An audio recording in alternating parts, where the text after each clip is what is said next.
Ministre, la parole est à Monsieur Thierry Solère. Merci Monsieur le Président. Ma question s'adresse à Monsieur le Premier ministre. L'agression s'est produite dans la nuit de samedi à dimanche à Lyon. Il est 2 heures du matin, un jeune homme de 26 ans demande à un taxi de le conduire chez lui, mais le chauffeur affirme être en grève et refuse de le prendre en charge. L'usager décide d'appeler un Uber Pop. Il est directement pris à partie par plusieurs chauffeurs de taxi qui l'agressent violemment. Le jeune homme reçoit plusieurs coups de poing au visage, 21 jours d'ITT. La tension, Monsieur le Premier ministre, entre les chauffeurs de taxi et les conducteurs de VTC est à son comble. Plusieurs conducteurs de VTC ont porté plainte ces derniers jours après avoir été agressés par des taxis à Strasbourg, Nice ou Lille. Rien que la semaine dernière, une centaine de faits de violences graves auraient, d'après la presse, eu lieu en France sur des chauffeurs ou des clients de VTC par des chauffeurs de taxi. Monsieur le Premier ministre, la loi du 1er octobre 2014, dite Thévenoud, ambitionnait de créer un équilibre entre des règles de développement pour les VTC et des efforts nécessaires de modernisation pour les taxis, ainsi qu'un encadrement de cette profession pour une concurrence loyale. Votre stratégie est d'abord un échec politique, puisqu'elle débouche sur des violences qui sont inacceptables dans les rues de France, et qu'à ce jour, aucune juridiction n'a estimé que le service Uber Pop était illégal. Votre stratégie est un échec économique. La commission Thévenoud avait estimé à 70 000 la création d'emplois dans ce secteur. Résultat, vos services en déclarent, au bout de 6 mois, très exactement 215. Alors que parallèlement, environ 1500 demandes de dossiers sont enregistrées par semaine chez les compagnies de VTC. Votre stratégie est ensuite un échec écologique. Comment comprendre que vous interdisiez aux VTC de rouler en véhicule électrique, que vous les obligiez à retourner à leur garage entre deux courses? Elle est enfin un échec social. On parle, Monsieur le Premier ministre, d'1,5 million d'utilisateurs par mois en France.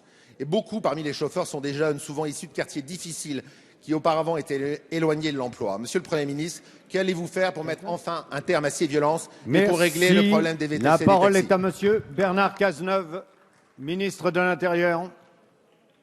Oui, monsieur le député Thierry Solère, votre question repose sur une confusion. La loi du mois d'octobre, à laquelle vous faites référence, déposée par un parlementaire, est une loi qui définissait les conditions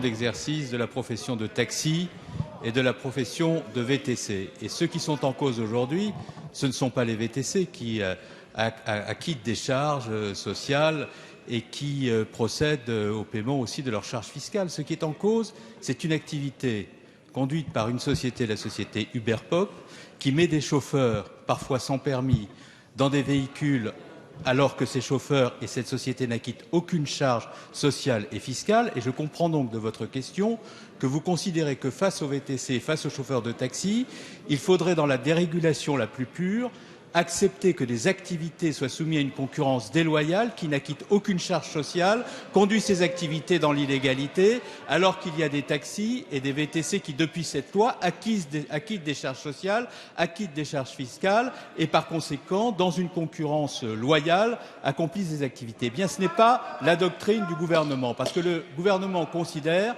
que Uber Pop est en situation d'illégalité absolue et que le droit doit passer et que les règles de la concurrence doivent être respectées. C'est la raison pour laquelle nous prenons un certain nombre de dispositions pour que ces troubles à l'ordre public résultant de la conduite d'une activité manifestement illégale par une société qui enfreint le droit, que ces troubles à l'ordre public cessent. Et comment nous allons le faire?